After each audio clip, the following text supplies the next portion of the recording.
the Women in Cybersecurity. Thanks, Kristen. So Women in Cybersecurity Military Affiliate Group. So we really appreciate everyone joining us. Today's guest speaker, it's an absolute pleasure of mine to announce, is Ryan Wilson, and he is here to speak to us about going beyond penetration testing. How is everybody tonight? Good. How are you, sir? I'm off mute, everybody. Let's talk. Good. Doing good. All right. So we'll do the boring stuff first. Go through a little bit about me. I'm an Army vet. I am currently working as an adversarial simulation engineer, which is a really fancy term for ethical hacker. I've been a penetration tester / red teamer for about 10 years, off and on. When I'm not doing regular work stuff, I do bug bounties on the side because it's fun. I really do like to keep talks interactive. You guys can drive this talk because, let's face it, I'm here to give you information, so I need to know what you guys want to know. So a little bit, I always like to start with kind of some things that you may have heard about cybersecurity that aren't true. The first thing that I hear all the time, you do not need a degree to get into cybersecurity, especially not ethical hacking. Do not feel that you have to go to a 4-year school. There are boot camps out there. There are self-training options. There are so many ways to get into it. The biggest thing is being curious and having a passion for it. I hear a lot of people say you've got to have a lot of experience. You've got to be in IT for 5 years, 10 years before you move into cyber. Not true. Not true. The biggest thing, if you see a job that you are interested in, apply for it. You may not get that one, but you're definitely not going to get it if you don't apply for it. Programming. I know we got a code breaker in here. I see the image. You don't have to be a programmer to work in cybersecurity. You don't have to be a programmer to work in ethical hacking. Does it help? It can. It does not have to be. Security clearances.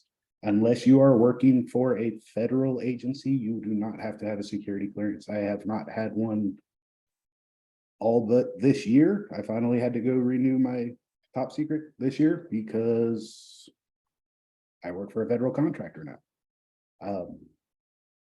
So don't let the common misconceptions stop you from trying to get into this field if it's something that interests you. So what is penetration testing? Ethical hacking, testing the application. It's kind of like what I do, except for it's a little bit different. So when we're penetration testing, we're attacking a web app, we're attacking a network. We are trying to find vulnerabilities. We report on the vulnerabilities to whatever company has hired us to do this. And that's what they really want. They just want to know, am I safe from the bad guys? In a few minutes, we'll talk a little bit more about red teaming. It's a little bit different. Anybody have any questions? I know I'm kind of going a little fast through the slides, so let's stop and ask for some questions. What are your favorite education sites to recommend to people who are just starting off? So,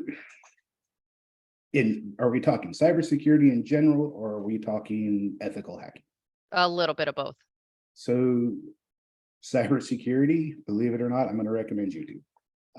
You can get a really good overall view of what goes on, the different parts of cybersecurity, whether that be penetration testing, threat hunting, compliance. That's a dirty word in my field. We don't like compliance, but it's an important part of cybersecurity. For ethical hacking, I recommend try Hack Me. That's a big one. Hack the Box, Proving Grounds. These are all sites that you can go to start hacking things legally, because that's the biggest thing. You don't want to do anything that you're not allowed to do. People do go to jail for doing this if they're not allowed. But yeah, those are the biggest sites that I recommend.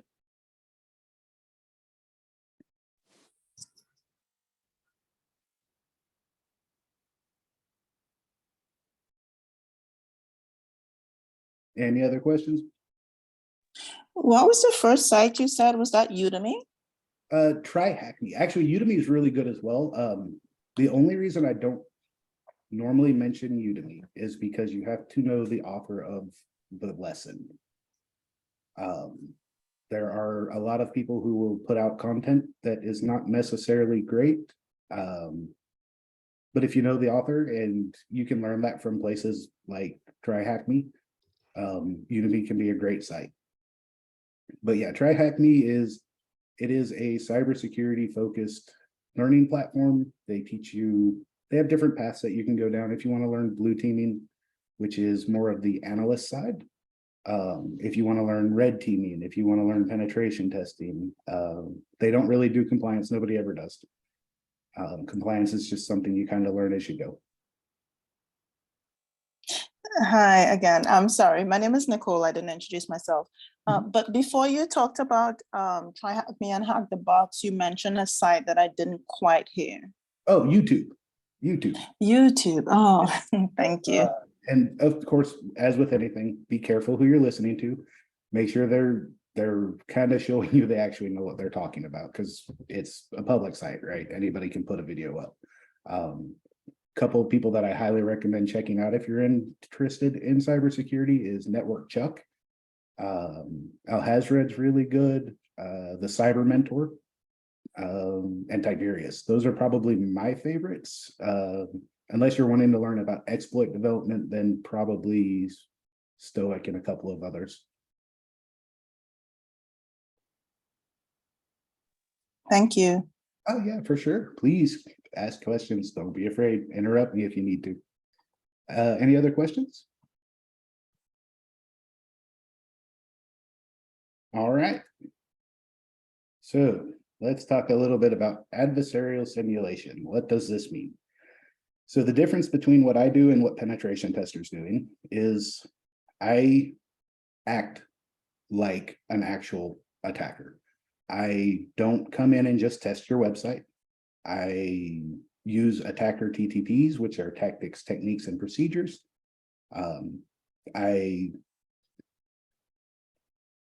When somebody calls me in, it's because they're worried about a specific hacker group. They're worried about APT 3120. They are worried about Russian Bear.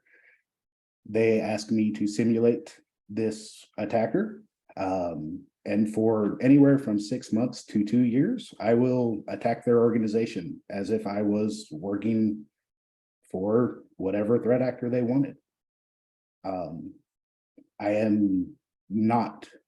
am worried about them catching me. My goal is to see if they can catch this attacker. Penetration testers, they're loud, they're noisy. They just attack, and if you catch it in the logs, they mark it down as a security strength. If you catch me when I'm doing it, that's a failed mission for me. That's the biggest differences. There's a couple of little nuances that go into it as well. Some things that we do that penetration testers don't, and we'll talk about that later. But yeah, that's the biggest thing. I don't want to get caught. My goal is to infiltrate the organization and stay there as long as possible. To this day, I have not had an unsuccessful engagement. Every time I have done it, I have found a way in. So now that we're talking about engagements, let's talk about what is a typical engagement for red teamers. There is a common set of phases. We're always going to have a scoping. That's where I determine, what is in scope means what assets can I attack? Do you really want me to do a full adversary simulation? Do you want me to stay away from your production environment? Do you want me to only focus on social engineering? Do you want me to not do any social engineering? The next phase is the kickoff. That's where I sit down with the client and I warn them, starting on at this time today, I am going to start attacking your organization. Start looking. That begins the engagement phase, which is, again, anywhere from 6 months to 2 years in red teaming. In penetration testing, it's anywhere from 2 weeks to a month normally, sometimes up to 90 days. And at that point, I am hacking everything that I can. The final phase is reporting. That's where I tell my client, hey, this is how I got in. This is your users that you need to worry about. This is some vulnerabilities I found in your system that allowed me to get in. The reporting is the most important phase. It is what the client really needs to know. For me, of course, the engagement phase is fun. That's where I get to prove I'm good at what I do. But when we get to the reporting, that's where I can help them start learning how to fix the problem. That is where the similarities between an engagement end. There is every engagement, every client is different. I may do social engineering. I may do a physical engagement. I may do technical engagements. Pretty much every engagement is going to have some sort of technical engagement. I think I've only done maybe one where it was either just social or physical. But yeah, that's pretty much it. That's where it ends. Like we're going to go based on the client from that point. Social engineering. Can I interrupt you for a second? Yeah, for sure. What are your favorite sites to use for social engineering? And like what are the big hit items you're looking for? So for social engineering, I'm going to almost always use LinkedIn. So be careful what you post on LinkedIn. I will find you. I am always going to go to Twitter. I am always going to go to Facebook. I am going to learn everything I can about you. Hunter, we're going to pick on you for a minute. So let's say I find Hunter on LinkedIn and I know he works for my client. So my next thing is I'm going to do what's called OSINT, which is open source intelligence. I'm going to explore his LinkedIn. I'm going to find him on Facebook. And yes, Hunter, I'm going to find you. I know you will. From there, I'm going to go into Twitter. I'm going to start learning what is he interested in. Does Hunter like football? Does Hunter like moonshine? Does Hunter like unicorns? He looks like a unicorn guy, right? Thank you. And the whole reason for this is I need everything about everybody I can find, because let's face it, technical infiltration on a system is hard. Hacking a human is easy.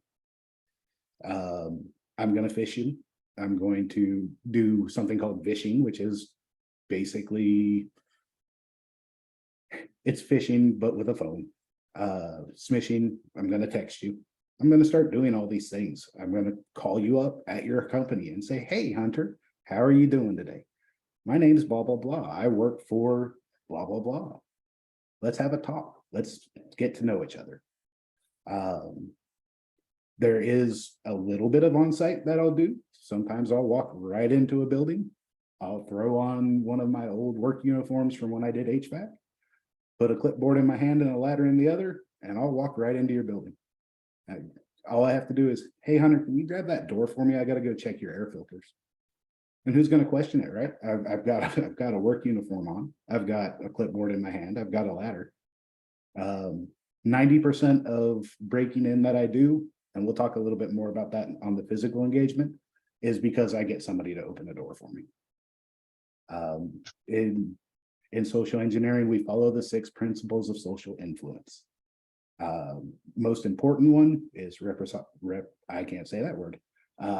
Basically, I'm giving you something, you're going to give it back to me, right? So if I'm, calling up Hunter and I'm like, hey man, I just wanted to let you know I saw this really cool thing, blah, blah, blah, blah, blah. But hey, can you let me know who your IT manager is real quick? Works every time. Works every time. If I do something nice for you, we as humans want to do something nice back. We feel obligated. Car dealers, worst people in the world for it. I'm going to give you a discount so that you walk out with this car today. And let's face it, we've all seen it and we've all fallen for it. As far as that goes, like I said, that's a pretty much a guarantee. Once I get that level, we're good. We're gonna win on the social engineering. Consistency.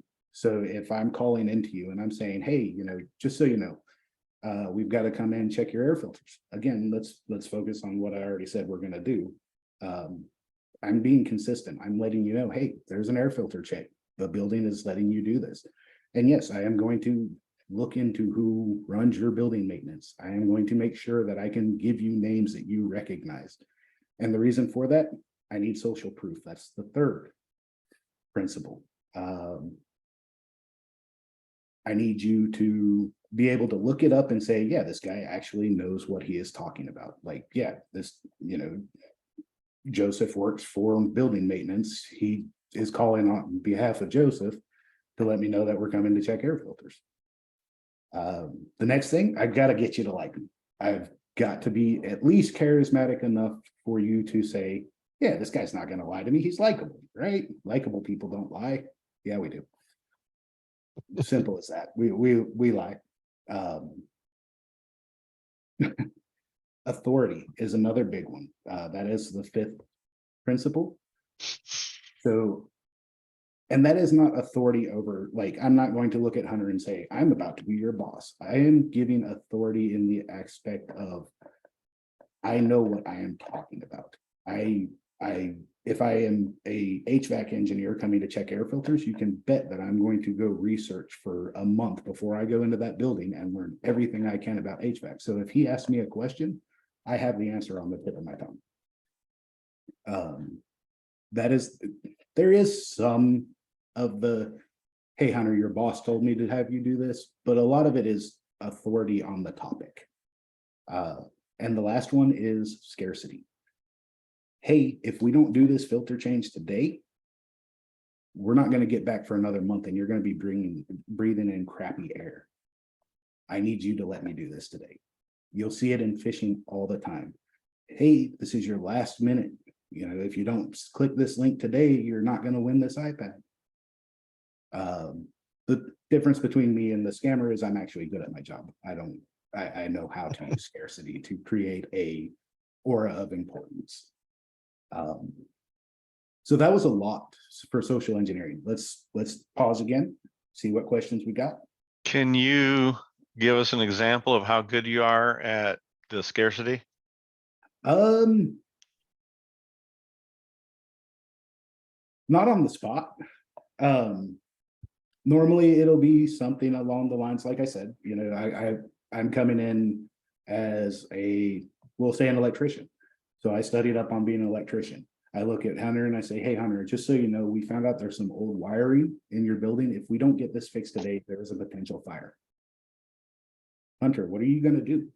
Are you going to let me come fix this, or are you going to sit there and worry about your building catching on fire, right? Well, let you come fix it. And 95% of people are going to do the same thing as long as I've presented the other 5 principles. As long as I have been likable, as long as I have developed an authoritative speaking tone about this topic, as long as I have made sure that you believe I am who I am, chances are you're going to let me in, especially if I walk the walk, look the part. Have you ever gotten denied? Oh yeah. Oh yeah. Yeah. And that's where my teammates come in. I will literally get on my cell phone as I'm getting denied, like, hey, we've got to do all this stuff. Okay, cool. I'm going to call my boss and let him know I can't come do this. I call my teammates, and 5 minutes later, they're social engineering on the phone to get me in. I can say using social engineering to break into a building, I've probably been unsuccessful maybe a handful of times in my life.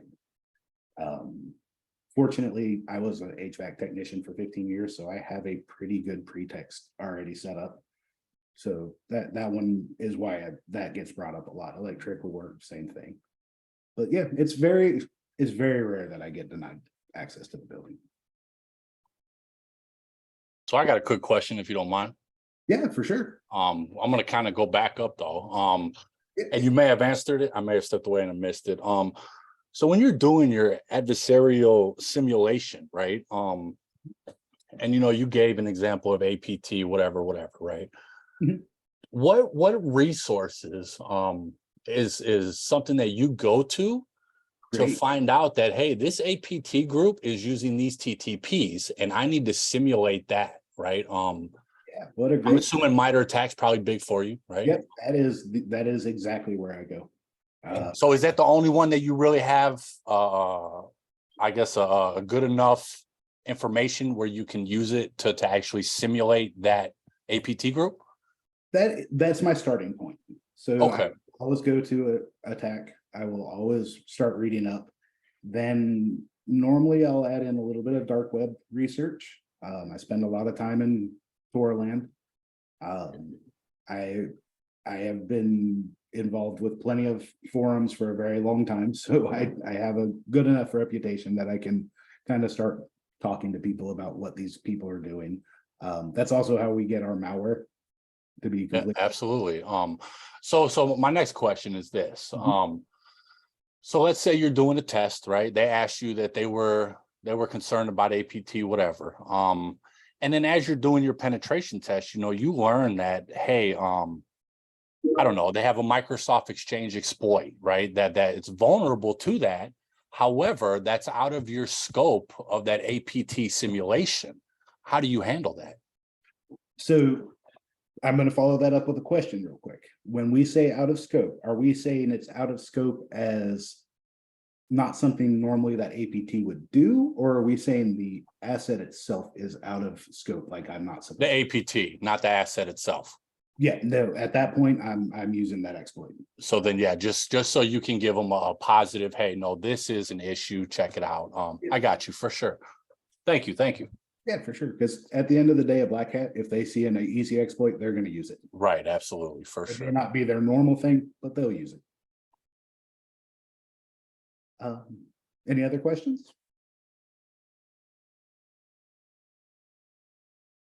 Going once, going twice. All right, we'll move into my favorite part. Physical penetration testing. This is literally my favorite part of my job. I get paid to break into buildings.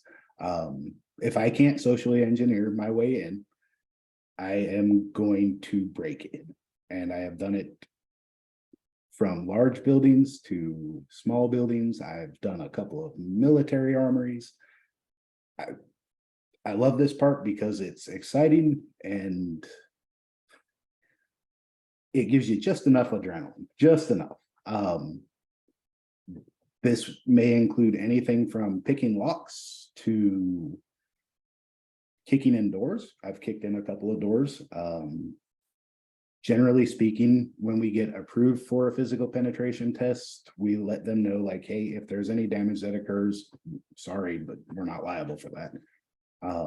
9 times out of 10, I'm not going to pick a lock. If I don't have to, again, I'm going to try to get Hunter to open the door for me. Because my goal is to prove that I can get in. That being said, I was on an engagement last month. I picked a lock. I was on an engagement a couple of months ago. I used a can of air to break through. Those are some of the standard methods. There's some other tricks. We have things like under the door tools. We have fireman tools that we use. I carry a bag.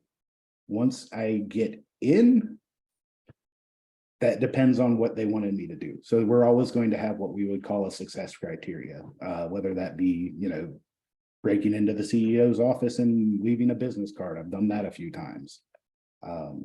Breaking into a network. Can we get a device into your network closet? Do that all the time. That's where the picture for the flyer came from.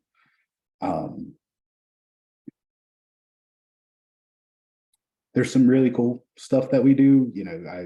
I was explaining to Elise, there's a way you can walk up to double glass doors. You've all seen them. You have to use your card to get in. And on the other side, you just kind of push the door open. Well, that's because there's a motion detector that lets that door know to unlock the door because somebody's walking up to it. Well, you can take a shot of whiskey, put it in your mouth, spit it through the 2 doors, and it'll trip that motion sensor every time. One of the biggest things I love to see is that motion detector because I can use a can of air. We try not to use whiskey on the job. That's more of a party trick for people. But I've used balloons. I've blown up balloons under the door and let them go so that they'll trip the sensor. Yeah, those are some fun ones. They're also probably the scariest part of my job, to be honest. We do everything from buildings that have armed guards to buildings that have no security at all. So, yeah, any questions on the physical part? What, do you remember your first physical engagement and pretty much like how you psyched yourself up, prepped for it, knowing that you did not have the experience that you have now behind you? Yeah, so my first my first one was a bank. It was fortunately it was not an armed guard situation because I definitely got caught. To psych myself up for it, I honestly just looked at it like, you know, at least I have my get out of jail free card, right? Worst case scenario, I get caught, they throw handcuffs on me. I got caught, put my hands up, you know, like, hey, you know, can I grab something out of my pocket? Handed them the access, get out of jail free card, and everything was Gucci. That hasn't always been the case, as I've told Elise a couple of times. I have had weekend trips to the jail cells. I've been locked up. The longest term was 72 hours. I got locked up for 72 hours. It's part of the job. It happens. I've been tased. That was a fun one. I've had guns pulled on me. That one I'm not too fond of. I don't like that one. But yeah, honestly, now it doesn't even bother me. I don't psych myself up for it at all. When I first did it, like, it was a constant, like, how am I going to do this? And there was all kinds of crazy thoughts of like, what am I going to do when these guards catch me? Now I'm like, whatever. As long as you put your hands like this, they leave you alone.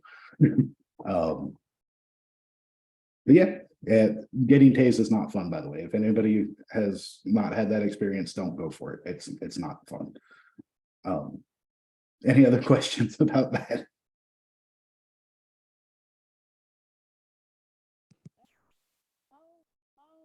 All right, we want to talk about the technical side. I think I- someone has their hand raised. Yeah. Oh, go ahead. Yeah, just interrupt. You don't have to raise your hand. Just tell me to shut up for a minute and ask your Yeah, I question. don't know if you can hear me. Can you hear me? I can hear you now. Okay, I just wanted to make sure. So, about the physical, right? You just said some scary stuff that would scare the hell out of me. So you are a brave man. But I'm just trying to figure out how is it possible that Oh, hold on. You got a little bit quiet on me. I'm sorry, can you hear me now? Yep. Okay, so I'm just trying to figure out how is it possible that you spent 72 hours in jail when the people that paid you to come and do this are already aware of everything. I mean, everybody, that is not, I guess, was not on the need to know basis, might not be aware that a situation. But how is it that you had to spend 72 hours in jail when the people that paid you wasn't there? And I mean, So, so what happened on that one is we couldn't get a hold of our point of contact. This was actually me and a buddy that were doing the engagement together. We used our one phone call to call our boss, let him know what was going on. So he started calling the point of contact and he could not get a hold of them. The guy had gone out of town and not told anybody, knowing that we were, and that's one thing we're really big on is this will be kind of the time frame that we're going to do this part of it because we want our point of contact to be around. But yeah, it just worked out that it was a 3-day weekend and we couldn't get a hold of the point of contact. We get bonuses though, when we get locked up for longer than about 6 hours, they start giving us extra money because they feel bad. But yeah, very unfortunate situation. And a lot of the time the guards don't know because we don't want them to, right? Like part of the test is to make sure, if a guard is on heightened security because they know somebody's coming to break in, it's not a fair test because, what happens when they're not on that heightened security? Would I have been able to get in? I get it. But yeah, it's a couple of my buddies from Coal Fire got locked up and got stuck in the court system for 6 months because there was a question of scope. So I'm very thankful the longest term I've had was 72 hours.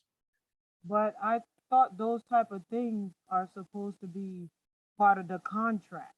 They are. I don't have one on me right now because it's in my go bag. But yeah, we normally carry a get out of jail free card that's signed by the people. The problem is some guards don't take that. Some police departments don't take that. I refuse to do any penetration testing in Wisconsin anymore. I've had nothing but bad luck there. So I don't go to Wisconsin and do physical pen tests anymore. But yeah, you can only do so much. Normally you get a hold of your point of contact, and if you are even booked, by the time you get a hold of them, they've already started solving that problem and they're getting you released. Like, no, he was supposed to be here. This is part of the thing. The problem is this realm of cybersecurity is not the oldest, so it's very uncommon for people who aren't in the field to really know what it is, Okay. especially physical pen testing. You're not traumatized? Nah, worst things. Happy? No, I will be. No, it's still my favorite part of my job. Okay. Mainly because I'm actually pretty good at it. I'm Mm, I've gotten caught a lot less than I haven't. mm. Okay. Interesting.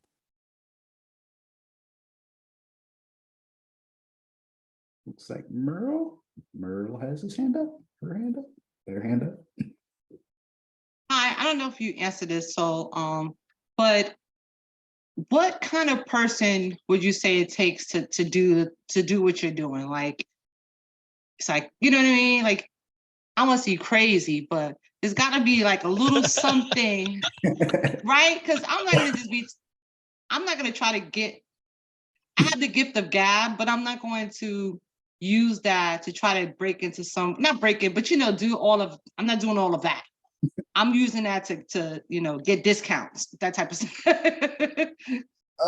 Yeah, I actually disagree. It does take somebody just a little bit crazy to do my job. I tell everybody when I got out of the military, and I'm sure everybody can relate, right? When we're in the military, we get these cool adrenaline rushes doing certain things, and that kind of stuck with me. So I think that's part of why this is part of my favorite job, or my favorite part of the job. It gives me that little bit of adrenaline rush, just a little bit. Plus, you have to have a malicious mindset. You have to think like an attacker to do what I do. And for me, this is as close as I am willing to get to being the bad guy, because I don't want to go to jail for a long time. I don't want to be a malicious person. I do think like attackers.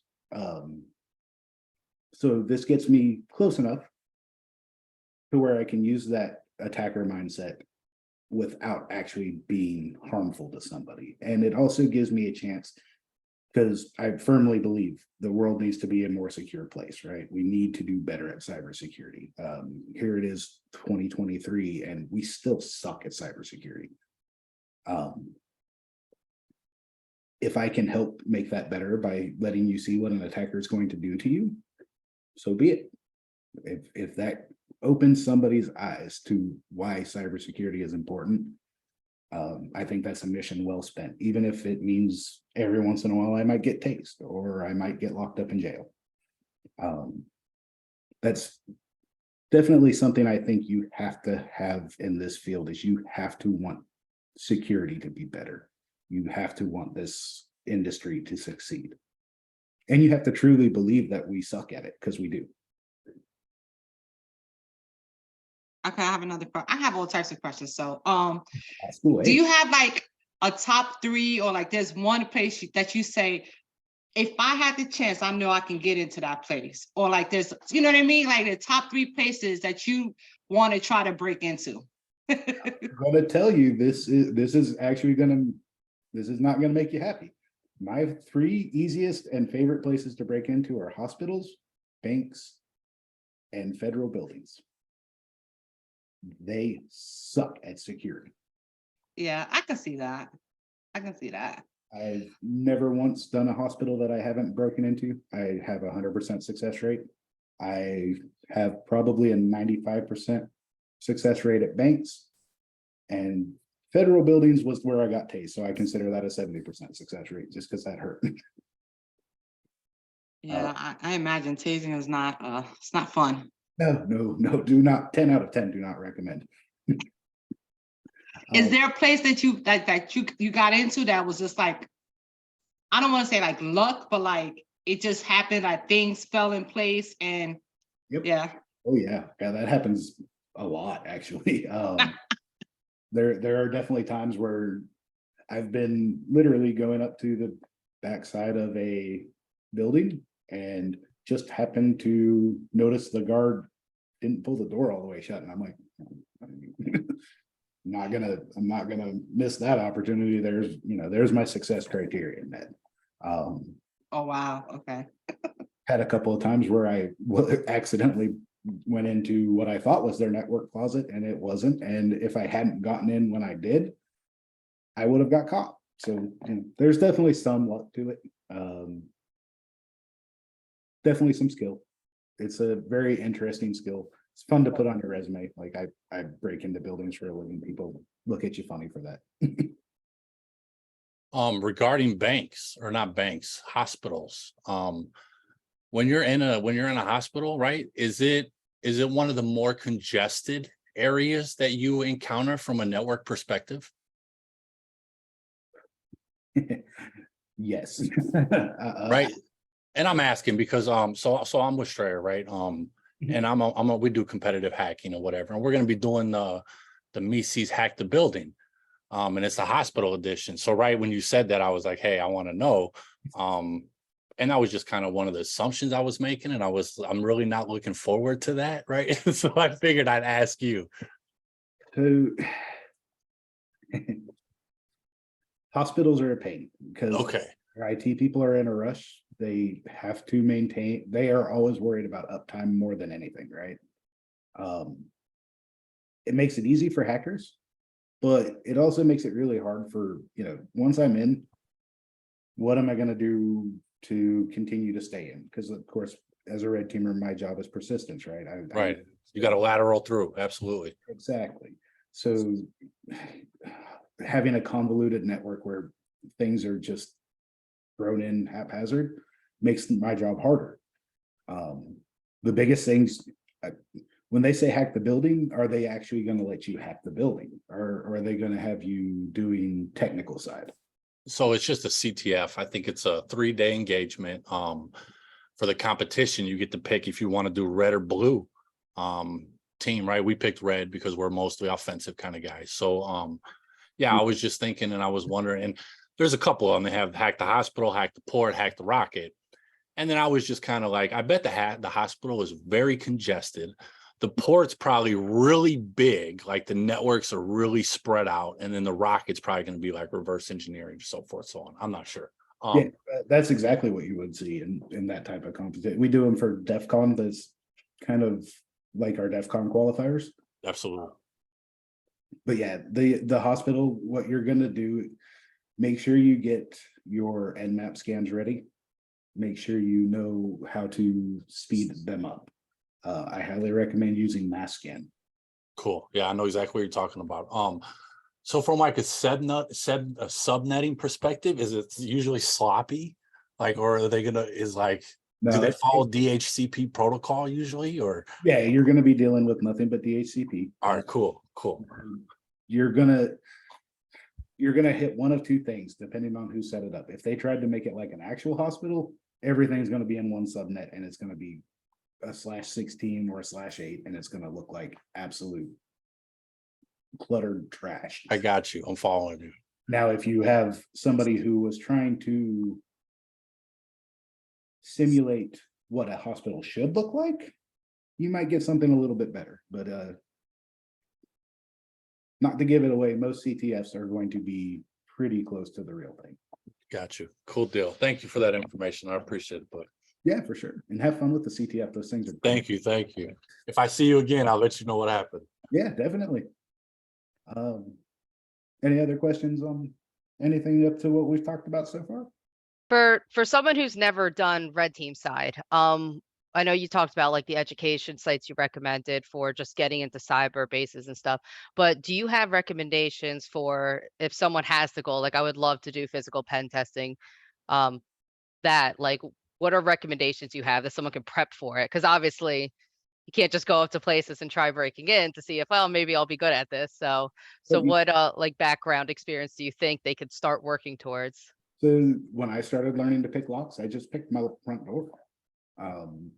Just think of what you're going to, the best thing to do is think of what am I going to interpret, or what am I going to be involved with in the field, right?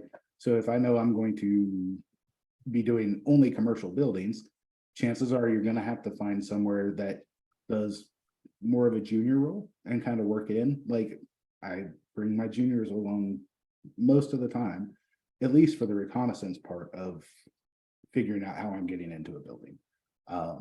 If I know that there's going to be some lock picking, I will take out practice locks. And I'm not talking about the ones you get from Amazon, the little clear ones, like those things. They're great to understand the concept because you can see how lock picking actually works. But like I go out and buy master locks and I buy different locks and I sit there and figure out like, what does it take to actually pick this? What tools do I need? Join your local lock picking group. There, almost every city has one. Their tools, something like that. Once you join, they will tell you when their meetups are, and that's what they do. They bring you in, they teach you how to pick locks, they teach you different access methods, they'll teach you how to use an under the door tool, how to use an over the door tool, which is what I call 35mm camera film. Like that's how I get, if I have to go over the door, that's what I'm using. But yeah, there's ways to do it. Yeah, you're right. Like don't go breaking into a bank. They don't like that. But there's definitely ways. Hang out at your local DEF CON group meetings, your local 2600 meetings. People like that, they'll have lockpicking villages, they'll have red teaming villages, stuff like that. Go to DEF CON every year. There's a really cool village there. They teach you all kinds of access methods.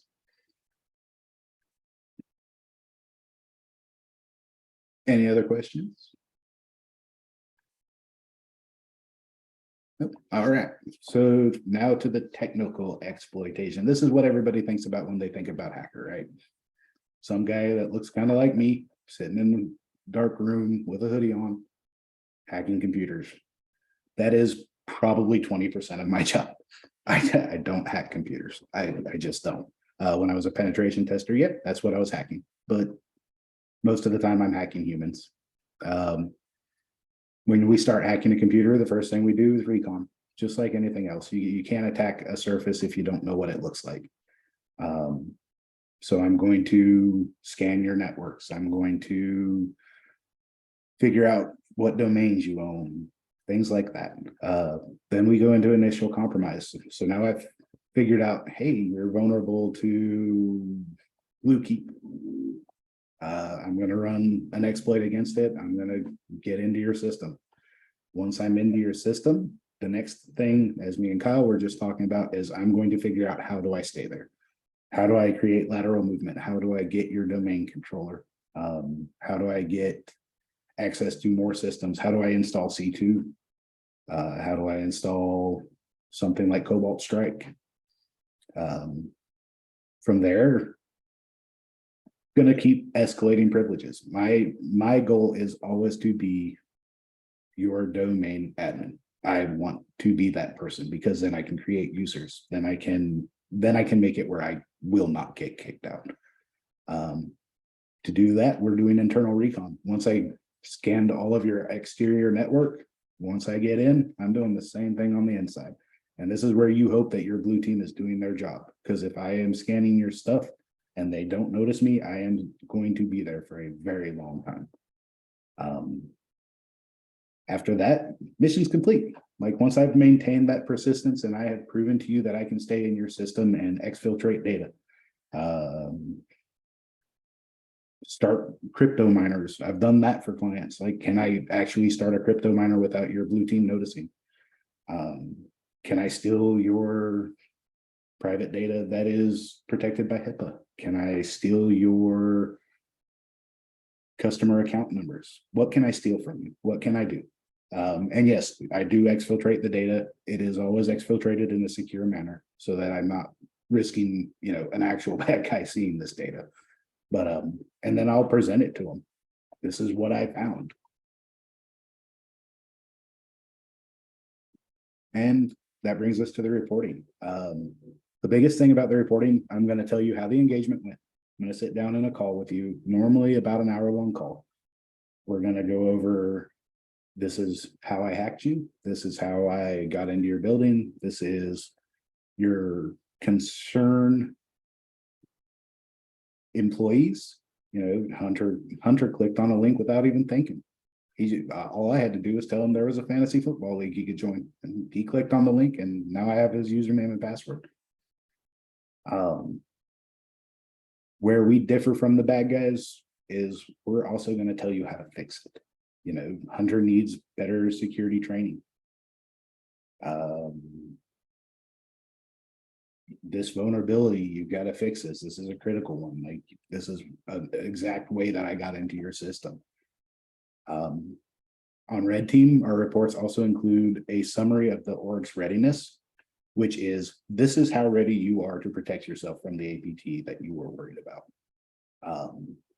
And I normally give them a rating between F, you are screwed if this APT actually says we're going after you, to normally, I think the highest I've ever given was a B, which was, your blue team caught me. Every time I got in, they caught me, they got me out. Never once have I given an A, because that would mean you actually stopped me from getting in. And I have not had that happen yet. Again, the report is why we get paid. If we didn't do a report, there was no reason for that engagement. It's also probably the most boring part of my job, because some of my reports will be up to 300 pages long. And I don't have enough minions to write them that I trust to just be like, hey, Junior, you're going to write this report. I have to write it. So, if 20% of my job is actually hacking computers, 30% is probably hacking humans and buildings, the rest is reporting.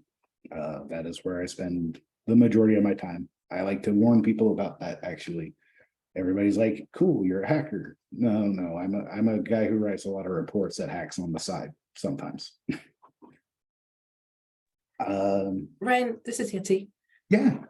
So for a junior that does not have experience with, I'm speaking about myself, but experience with report writing, what do you recommend that we leverage in order to become better, I guess, at making that report, so that we're able to convey to you that, we can start writing your reports for you, in if we were on your team as a junior? So one of the first things my juniors do is, within the first week, they are doing nothing but reading reports that I've already put out, because they're under the same NDA that I am at that point. Right. So they get an idea. One thing I tell a lot of people, Kyle mentioned doing CTFs. If you're doing CTFs, which if you are planning to be a red teamer or a penetration tester, if you are not doing CTFs, whether they be organized CTFs or training site CTFs or home lab CTFs, if you are not doing them, you are not going to make it in this field. You have to be doing that, because that's the only way you can build your skill set. I go a step further with all of my juniors, and I tell them, if you're doing a CTF, if you're doing a vulnerable box, if you're doing something like that, if you're not writing a report, you are going to fail. That is an unfortunate truth. That is one thing you have to be good at in this field. You have to be able to say, this is what we did to hack this, and be able to say it to somebody who doesn't understand computers. I can sit there and tell you all about doing a Stack Overflow, and I reverse engineered your application. I did this, I did that. And your average executive is going to look at me and say, okay, cool. What does that mean in actual words though? And that's kind of where the reporting is super, why I don't trust my juniors, because a lot of them are very technical. And that's great, but they don't have that ability quite yet to say, reverse engineering. When I say that term, people kind of glaze over because they're like, what the hell does that mean? Right? So reverse engineering should be explained as, I took the application that you presented me and I worked backwards from what you gave me to how it actually worked. And that's a much clearer picture of what reverse engineering actually is. Stack Overflow is another term you just heard me use. So in the process of working back from your application, I was able to corrupt the memory and use it to actually compromise your system. Things like that. The only way to get good at it though is to do it. So if you're doing CTFs, write reports, pull up your template, write a report on that box that you just tagged, hand it to your senior. If you are a junior and your senior is not willing to read a report you wrote on a CTF, you are on the wrong team, because that is our job. Our job is to teach you. Our job is to help you learn. I have only worked with a handful of people that did not understand that though. Most of the people that make in this field know that their job is going to eventually be to train somebody else. Super helpful. Thank you so much, Ryan. Yeah, for sure. Do you know where good templates or good example reports would be for someone who's like not in the field but wants to like, hey, what does this look like ahead of time? So you kind of get that base knowledge. Yeah, 100%. Offensive security, the people who put out Kali Linux, they have a template on their site that you can pull down and look over it. Figure out what you do and don't like. I looked at their report template and I actually thought it was complete trash. Not because of anything they did wrong, just that's not the way I like a report to look. I like reports to catch the eye. Theirs was very dry. So I started modifying their template. The Cyber Mentor puts out a template that he uses for his penetration testing company. It's a great template. I actually really like that one. That's where I got a lot of inspiration for my templates that I do. And networking, talk to other penetration testers. We're not scared to give you templates. Like, no, I'm not going to give you the template that I use at work, but I'll give you a redacted version. Hey, I'm on Google right now. What was the one you said that you use the most? I'm gonna check it out. The Cyber Mentor.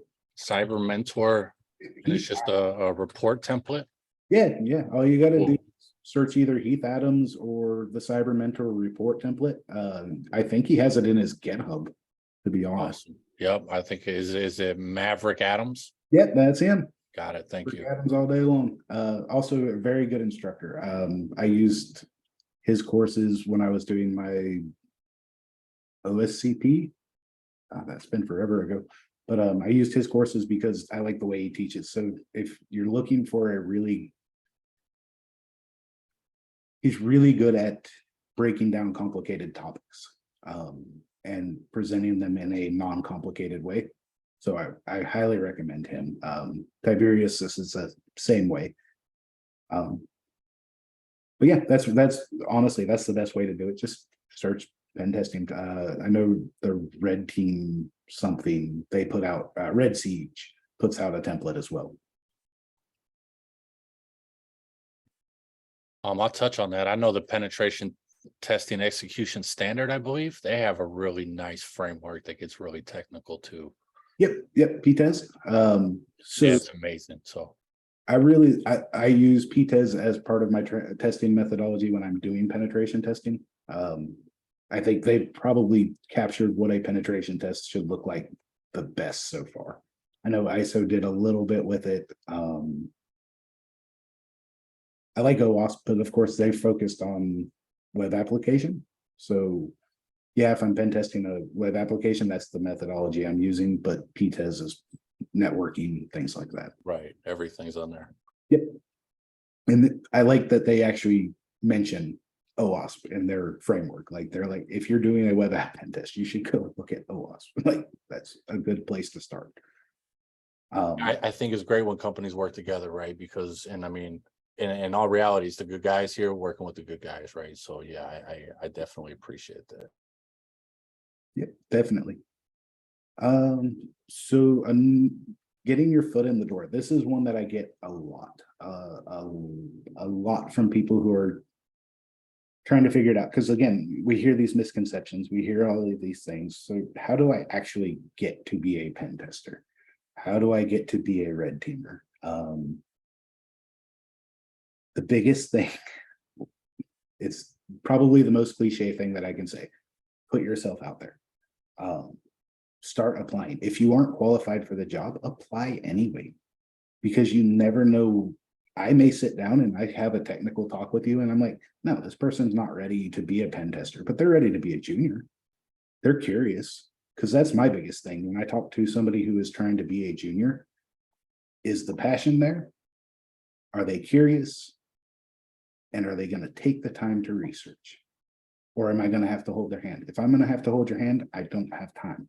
I just don't. I'm running anywhere up to 7 engagements at a time by myself. I don't have time to hold hands. I need to know that you're going to do all the research and come back to me with logical, intelligent questions. I don't understand how CORS misconfigurations work. I've done this research. I know what this is, but I don't understand how that's exploitable. I have time for that, because that's a legitimate question. If you just look at me and say, what is CORS? Well, yeah, let me Google that for you, right? That's the biggest key when you do an interview. You don't have to know every answer. I don't want you to know every answer. If you know every answer, then I know that you're sitting there reading it off of the screen somewhere. Especially in my interviews, you are going to get tested. You are going to be told some stuff that, unless it's different if, Hunter comes at me and he's been a red teamer for 20 years. Okay, he's probably not going to get tested by an interview. Like he probably does know pretty much everything he needs to know. But if you're applying for a junior job, I don't want you to know everything. I want to know, what is your process when you don't know something? Are you going to go out and Google something? Are you going to go to Stack Overflow and read articles? Are you going to come at me with the research done and say, this is where I'm stuck at, so that I can pinpoint, spend an hour with you, guide you through it. And then I know you're going to go back out and get excited and research more. I can teach anybody this job. I promise you, if you are interested in this job, I can teach you, but you have to be curious and you have to be willing to put the work in.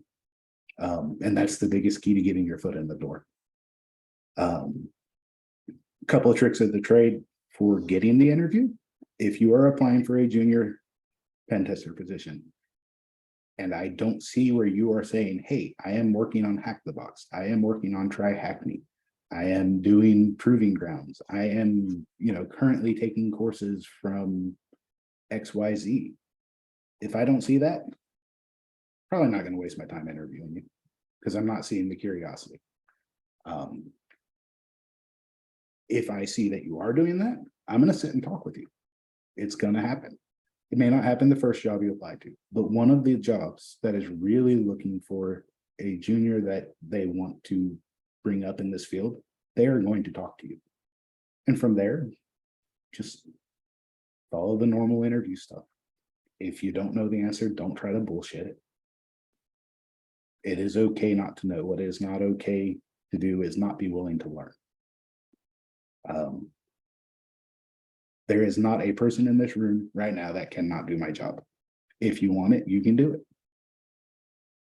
You just got to want to do it, and you got to be willing to put in that work.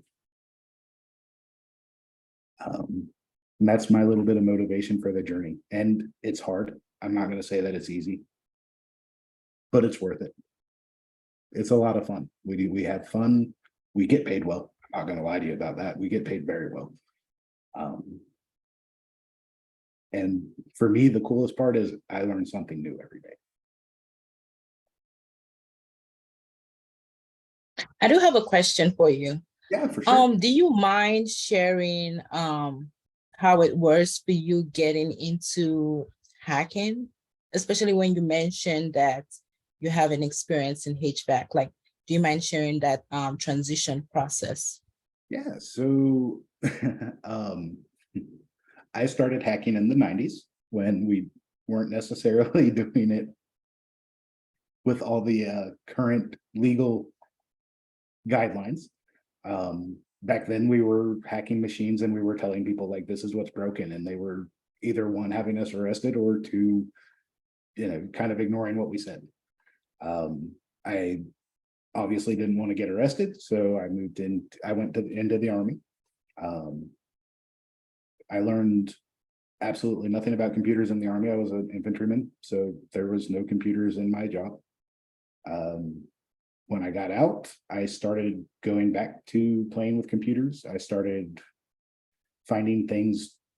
Around this time was when they started having bug bounty programs. So I started hacking legitimately. I started being able to go to a company who wanted to have somebody tell them about their vulnerabilities, and they were willing to pay me. So it was side money. Then one day when I was doing HVAC, I walked up to like 6 units in a row and I diagnosed them without even taking my tools off the truck. And I realized that I wasn't learning anything. I was stagnant. So I personally started applying for jobs. I was in school. I know at the beginning I said you don't need a degree. I can tell you right now, they never even asked me about my degree. But I had already made the decision I wanted to move into cybersecurity. And I had the same misconceptions that you got to have that 4-year degree. They never asked me about it. They were like, hey, do you know this about computers? Do you know this? Started off as a SOC analyst. And one of my coworkers noticed that every time I was analyzing an alert, I wasn't looking at it like a traditional analyst. I wasn't coming from the aspect of, how do I kick this person out of the system? Is this really this or that? I was looking at it from the attacker standpoint. I was looking at it like, oh, that's cool, but what if they had done this? Could I have caught that? And I started threat hunting. And he made the suggestion that I was on the wrong side. He told me I needed to go red team. And from there, we just happened to have a penetration testing slot open and I got lucky. But again, had I not applied for a job that I was not qualified for, I was absolutely not qualified for that first SOC analyst job. But I applied, they brought me in for an interview, sat down and talked with them. They realized that I had that passion that I look for in people. And they said, let's give it a shot. Let's see if you're blowing smoke or if you're actually as motivated to learn this as you say you are.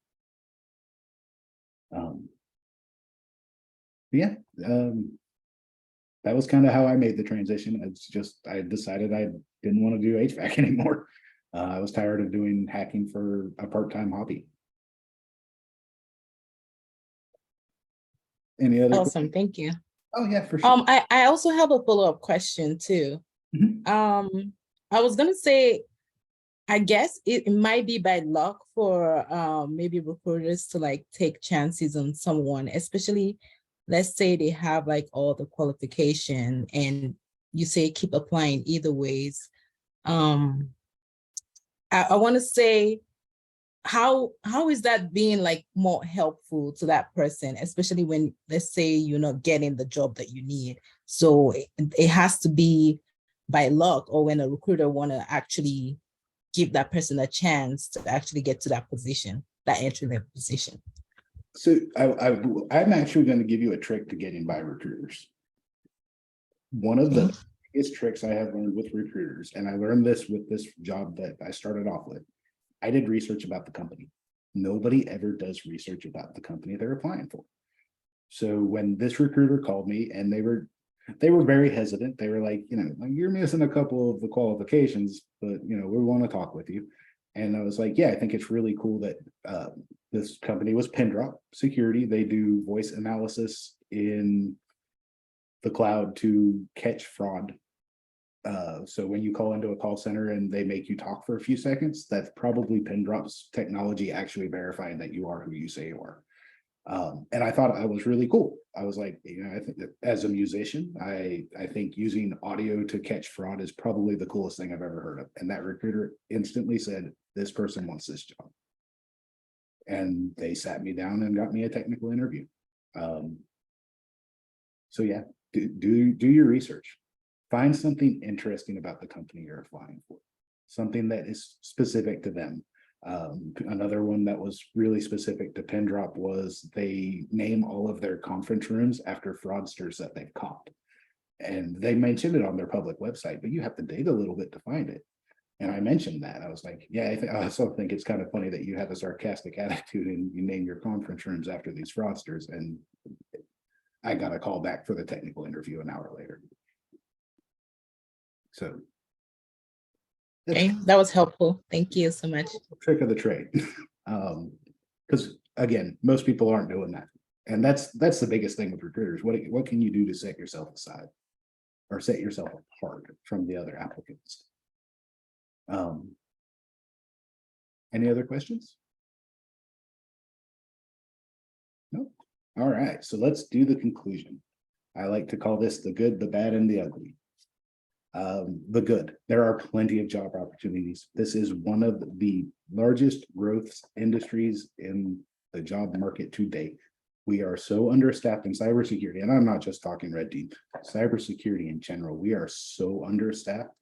There is new jobs being created every day. We are one of the few industries that is not getting laid off because of recession, whether you want to call it recession or not. In fact, we're hiring. Like, there are people getting hired into this industry right now. Decent salary. Straight out of school, straight out of whatever you did to train, you're probably looking at starting in, depending on your area, depending on what company. Most of the people I'm seeing starting in junior pen testing roles are well into the 80K range. Within the first year of penetration testing, I hit six figures. I am well into six figures now. There is plenty of money for penetration testers. There is plenty of money for SOC analysts. The job's fun. I mean, as you can tell, as we talk more about what I do, I get smiley, I get happy. I go to work every day and it is not work. I hack computers for a living, and I get to tell people that at parties. What do you do for a living? I break into buildings and I hack computers. And that is just such a fun reaction to watch when people are like, you do what? But yeah, and I mean, there's plenty of other good things. I work from home. This is my office. My couch is right behind me. I haven't been to an office in 10 years. There is some bad. For me, the reporting being so much a part of my job is bad. I don't like writing reports. Odd hours. I will warn anybody who has children, understand if you get into penetration testing, there are times where you are going to go nocturnal. You will work from 8 p.m. until 3 a.m. You will work weird hours. Just in check. Going to jail is definitely a potential negative. I don't mind it because I know I'm getting out. I know I've done nothing wrong. There are some people who would consider that like a no-go, like that's a job or a hard stop. I'm not doing this because of that. Just remember, in penetration testing, you're not going to jail. Red team, you might. But if you go into red teaming and you do not do physical pen testing, you are not going to jail. Stick to the social engineering, stick to the technical side. I have 3 people on my team right now that do not do physical pen testing. They don't want to risk it. They don't like it. They do the technical side. They'll do social engineering. They do not touch physical penetration. For me, it's boring. I'd rather do that part. But you don't have to do that to be a red teamer. Not every red teamer does it. I've talked to plenty of consultancy agencies that don't even touch it. They will not do it. They will hire a contractor out to do it. We call those tiger teams. Outside of that, that's the big bad ones for me. The ugly. This is something I always like to talk. If I do a talk like this, I am always going to touch on this. Burnout is absolutely real, especially in this field, because you spend so much time researching, and if you get passionate about it, you will find yourself at 4 o'clock in the morning wondering what happened to the night, why you haven't been to sleep. Be careful. If you get into this field, do not burn yourself out, because it's no good. I've watched hackers completely lose their career because they burned themselves out one time. So another big piece of advice on that for you technical people that are here tonight: find a hobby that is not technical. Something, woodworking, 3D printing. 3D printing is kind of technical. Play music, do something, go for hikes, get away from the computer, disconnect. It is so important. That's a very real statement. I had to chime in. That's a very real statement. I've been on the computer 2 days, and then you go to sleep and it's almost like your brain doesn't shut off, and you end up preventing yourself from sleeping because you're thinking about how to solve this problem you've been dealing with for 2 days, right? So yeah, absolutely. Yeah, step away, right? Step away.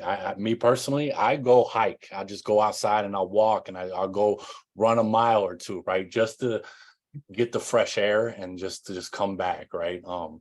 So yeah, definitely that's a huge thing. Yep.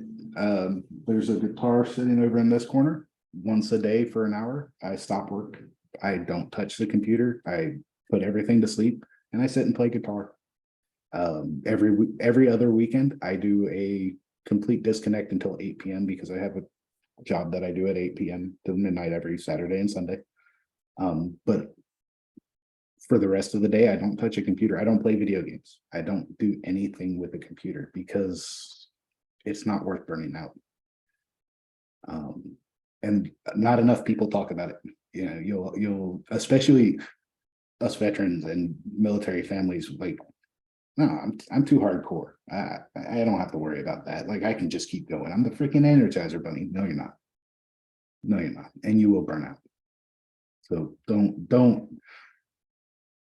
don't let yourself be that person. Don't burn out. If you get into this field, take time, spend time with your family. Your family is way more important than that computer. I promise you. Other than that, what you got? Ask me anything. I don't care. Except for about the guitar. I'm just kidding. You can ask about that too.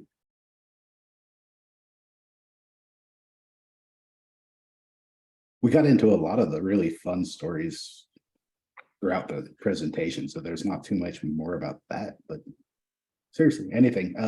I've worked blue team, I've worked red team, I've worked purple teams. I do programming, so. How much traveling are you required to do for your job? That depends on the company. So for one of my companies, I didn't explain this. I worked 3 different jobs, just because I'm bored and I like working. But for one of my companies, I don't do any travel at all. I'm an internal penetration tester. I only pen test that company. I sit at home for that job. I work 4 to 6 hours a day pen testing. For my red teaming job, it's all up to me because I choose which engagements I want to do. Like if they came up to me tomorrow and said, hey, we've got a physical pen test in California. Do you want to go? Nah, I don't want to go. Or yeah, I'll do that one. I'll take over that engagement, no problem. There are consultancy companies where they're going to tell you 70 to 80% travel. Be careful of those because they're going to take up too much of your time. And there are too many companies that don't make you travel at all. Neither one of my jobs required travel. Every once in a while I do it just because I want to. Me and my girlfriend went out, or we're supposed to go out this next week to Virginia to do a little bit of work. Company was going to pay for us to stay there, and We were gonna use that as part of our vacation, work 3 days and then be done and stay till that Sunday. That trip got canceled, but yeah, it all depends on the company. Just make sure you ask up front. Like if you can't do the travel, make it clear, like I can't travel, I can't do that. They'll either work with you or that's not the company you need to be at. There's plenty of companies out there. I could send you links to 100 pen testing company, consultancy companies without even stressing a Google search. There's a lot of them. So find the one that fits you. Same thing with any other cybersecurity. I will tell you right now, if you are on blue team, you are not traveling. You are just not going to. So I tell a lot of people, like if traveling's really not your thing and you just can't find anything on the red team, go blue for a while. Nothing wrong with it. Watching an incident response team kick into action is one of the most magical things you will ever see in cybersecurity. Especially a good incident response team. Some of them, you know, some of them you kind of question, but yeah, the travel thing, it's kind of what you make of it. If you want to travel a lot, you can. If you don't, just pick the jobs that don't make you. Thank you, Ryan. Sure. What else we got? Well, I was gonna ask, what part of pen testing would you say is very boring for you, apart from writing the report that you mentioned? So this is a hard one for me to answer because I love it. Probably enumeration. Actually sitting down with an application and, you know, I look at, Kyle makes a very valid point, which is what I'm talking about. Enumeration, waiting on the scans it will put you to sleep. That is one thing that all of us penetration testers have to figure out, like, what am I going to do while the scans are running? I personally don't like going into a web app and clicking on every single input and figuring out what might be able to be broken on it. When I look at a web app, it's very different than somebody who doesn't do my job. I don't look at, you know, like, how pretty is this site? How is this? Like, I'm looking at, oh, they have an input here. What can I do to break that? So as you go through that constantly, that part gets a little bit boring.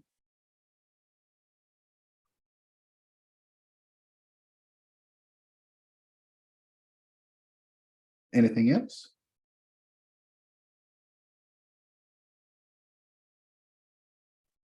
Are you on LinkedIn, Ryan? I am. If you talk with Elise, because I don't have LinkedIn. Actually, I might have LinkedIn pulled up. I might be able to drop my LinkedIn profile in the chat. You should make them find you, Ryan. Come on. Duo sent.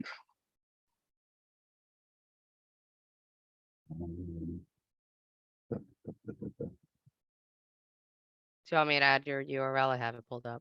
Oh, if you have it pulled up, yeah, because then I don't have to remember how to do that.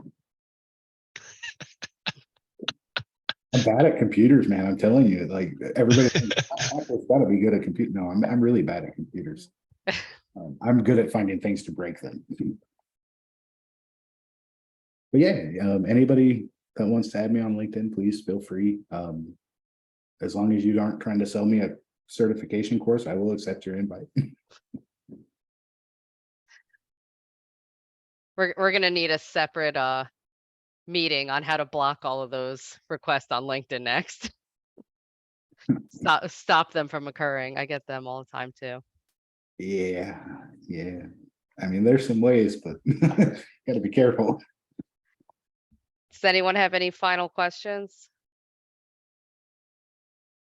I'm gonna wrap it up then. Thank you so much, Ryan. I know I truly enjoy this, even though I've heard a bunch of the stories already. I do not get tired of hearing about everything you do, and I don't know. I agree. I don't know how he does the physical stuff sometimes, and I feel like in my dreams, I'm like, yeah, sure, it'd be a lot of fun, but no, it terrifies me. So I don't know if I'll ever do it. I'll be waiting for the videos when we finally strap a camera to you to watch it. Bring my popcorn. That'll be my So, participation. That might actually be coming sooner than you think. I got my boss to give me permission to do that for one of our clients. That is awesome. As a training video, but I'll have access to the training video, so might be able to pop some your way. Sounds great. Thank you everyone so much for attending. You have Ryan's LinkedIn there, and yeah, really appreciate it. Thank you again, Ryan. Oh yeah, thanks for listening to me rant. Y'all have a wonderful evening, and hope to see y'all in some form of fashion professionally at some point. You'll see me tomorrow, Ryan. Except for Hunter, I don't want to see him. I'm tired of seeing him. Thank you. It was nice to meet everybody. Y'all have a wonderful day. Thank you. You too.